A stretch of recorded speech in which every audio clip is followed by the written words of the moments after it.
Hey guys, what's going on? Hayden here, and I want to talk about the fact that January I don't think was all that bad. Of course, the big thing is that we didn't get a Nintendo Direct in January. This is the first time in like forever where there hasn't been some sort of Direct Mini. The Nintendo Switch presentation, of course, happened in January of 2017. There hasn't been a big blowout of Nintendo news this in the past January, and that hasn't happened in a very long time.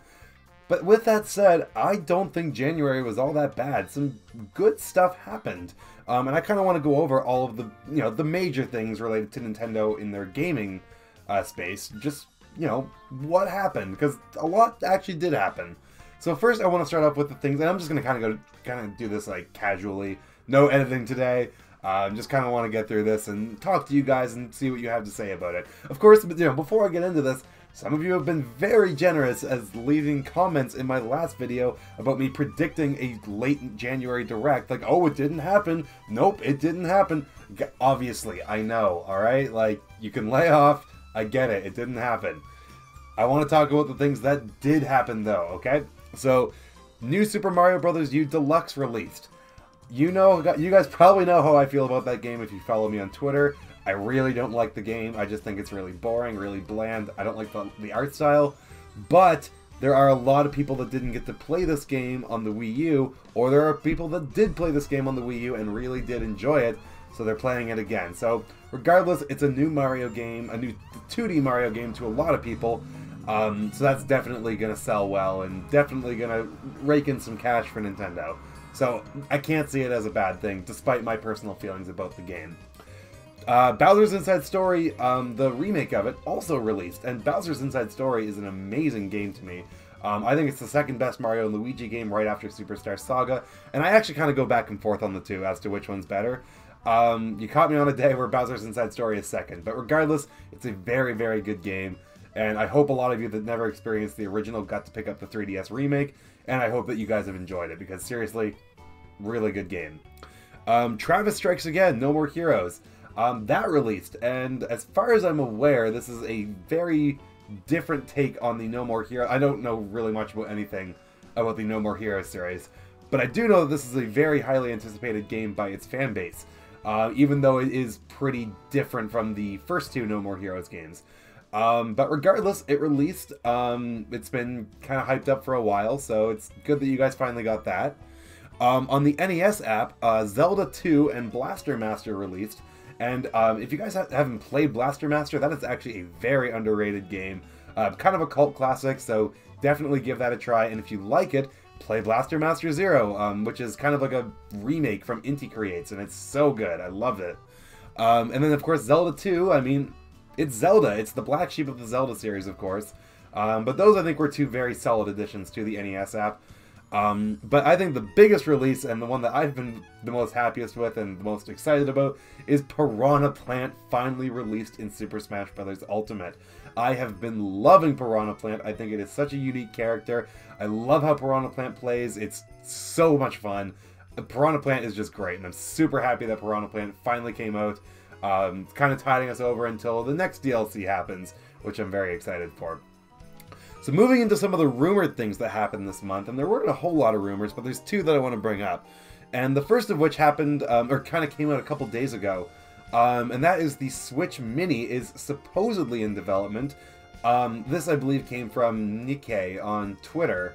I think that's where it came from, but regardless, it's been going around a lot, and it does make a lot of sense. Nintendo, of course, has Pokemon Gen 8 coming this year, and the Switch is a very expensive thing to get into right now. It's an amazing console, but it definitely has a high barrier of entry, especially for children.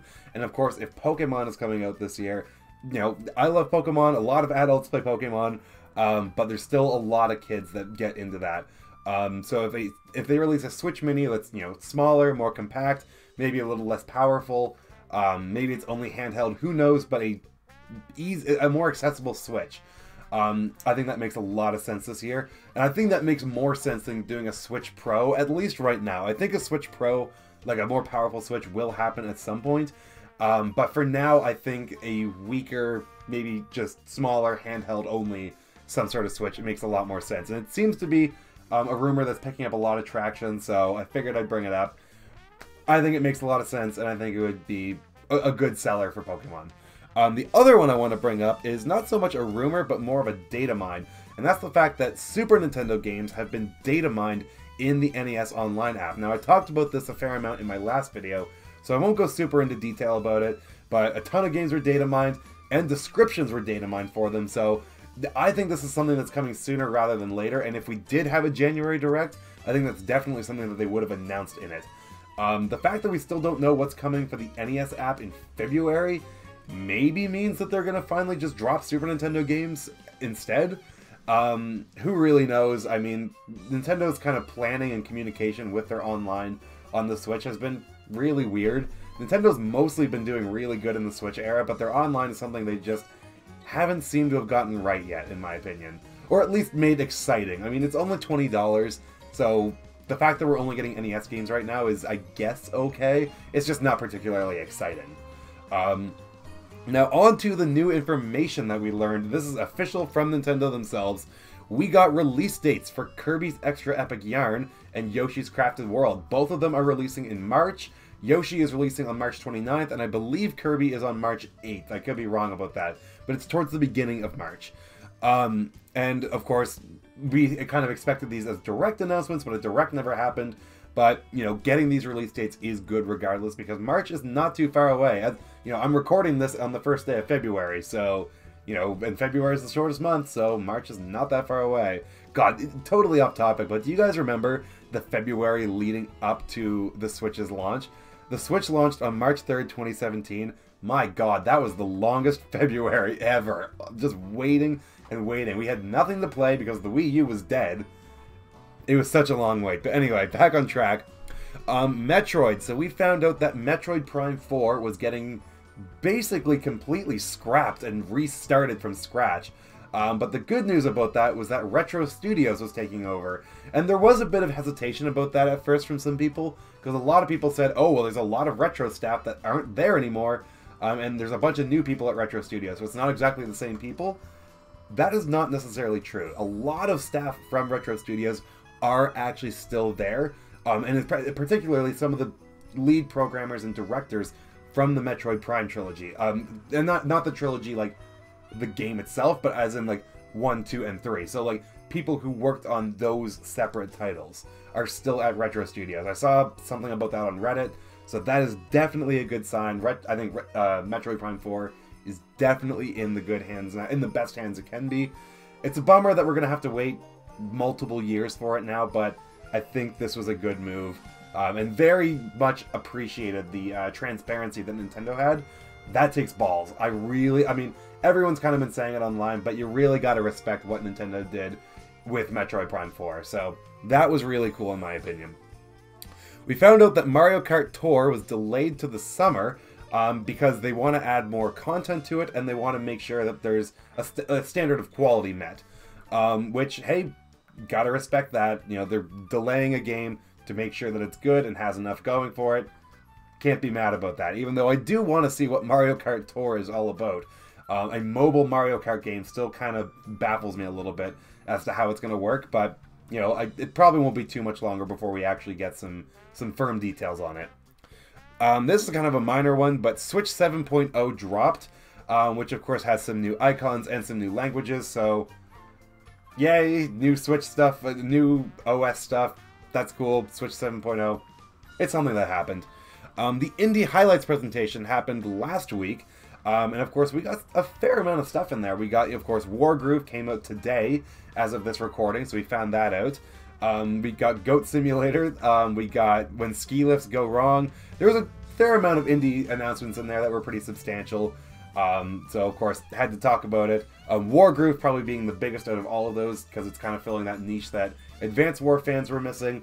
Not really a game that pertains to me per se, but definitely something that was good to find out, and I'm sure people are enjoying right now. Finally, the thing I want to talk about is Dr. Mario World. This was announced just the other day, or just yesterday rather. Dr. Mario World. So there is a Dr. Mario mobile game coming. Did not see that one coming, but honestly, a simple puzzle game like that really does make sense for the phone. So if there was going to be another franchise that they were going to work on, That is definitely the one. Now, I remember a while back there was a rumor about a Zelda mobile game. And I don't know, whatever happened to that, or if it was even true, if that was, that rumor was based on anything. I just remember talking about it a while back. But yeah, Dr. Mario, a mobile game. So those are kind of the big things I wanted to go over. There's, of course, some stuff I probably missed in there, or some stuff that I didn't feel was big enough to talk about. But I feel like a fair amount of good stuff happened with Nintendo in January.